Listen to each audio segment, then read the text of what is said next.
In June of 1885, J. Roche, Thomas Roche, M.C. Hurley, and some others in Fort Worth received a charter to build and operate the Fort Worth and New Orleans Railway Company. The tracks and bridge were completed in 1885. The bridge, just west of North Street, was completed in 1885 and renovated in 1906. It is one of the earliest and still used bridges in Tarrant County. The train started running through Mansfield in 1886.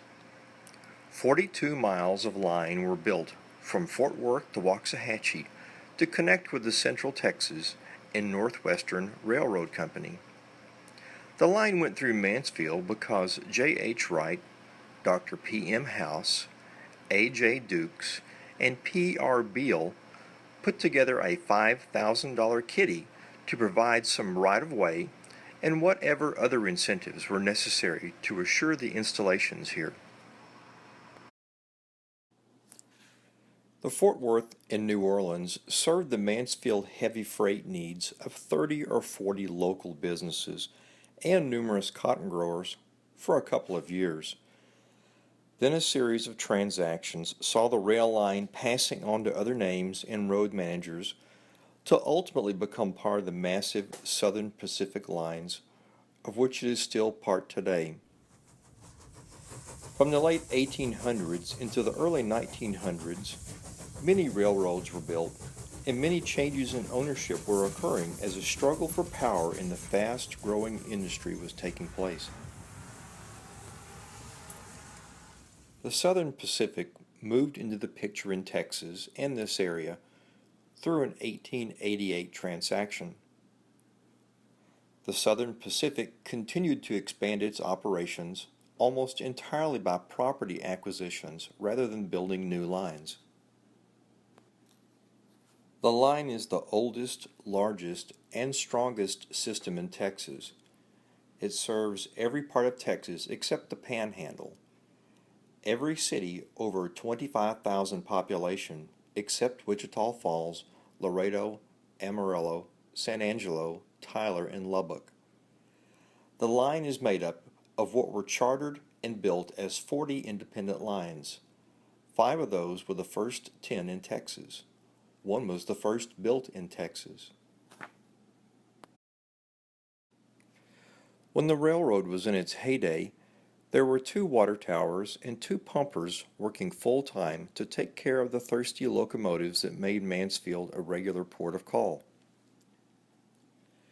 There were 6 passenger trains then, 3 each way, to Fort Worth to the west and to Ennis to the east, where they connected with the main line to Houston and Dallas.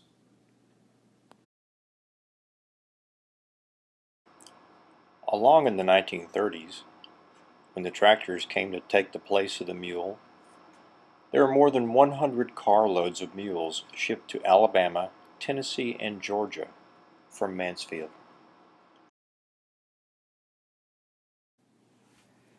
However, by the early 1940s, the railroad industry peaked out and they began to drop passenger service and reduce freight services. Even though World War II had put a heavy demand on the industry, the automobile became the major people mover and trucking became the major industry. So the trains began to lose ground and lose business. In Mansfield, where the record of who the rail agents were back in the early days seems to be lost, the passenger service was ended in the early 1950s. Cotton farmers, their gins, and most other businesses turned to trucks for more convenient service, so that today the trains that traverse the area make no passenger stops and few freight deliveries here, although several trains do go through Mansfield every day. Today's trains carry mostly intermodal, coal, automobiles, and heavier freight, and to catch an Amtrak, you would have to go to Fort Worth or Dallas. Times do change. The depot was closed on August 26, 1953. W.E. Marshall, depot agent, stated on his last day of work that when he came to Mansfield, there were 3 gins operating and he shipped more than 4,000 bales of cotton a year. On his last year, he shipped barely 600 bales from the lone gin still operating, and there had not been a passenger train through Mansfield in over a year.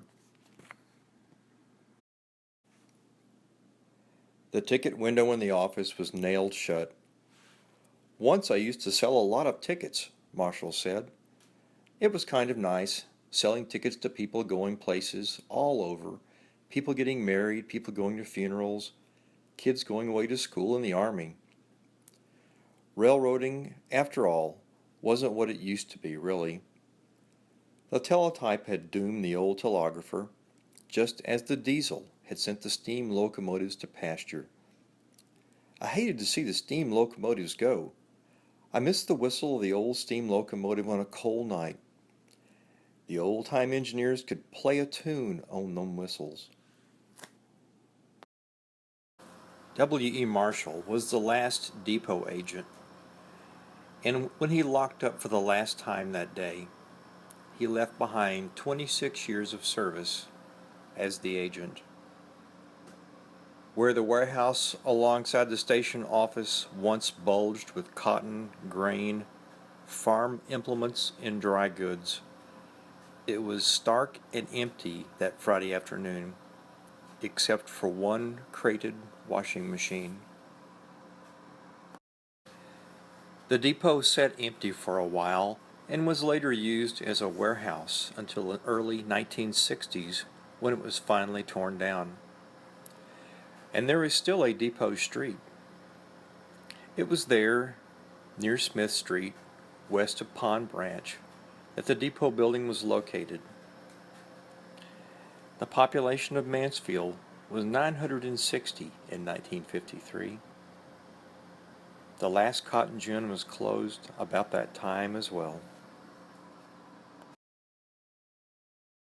The Mansfield Historical Society recognized the railroad in 2003 by creating one of their collector Christmas tree ornaments in honor of the Fort Worth and New Orleans Railroad Bridge. This ornament is available for purchase in the museum gift shop.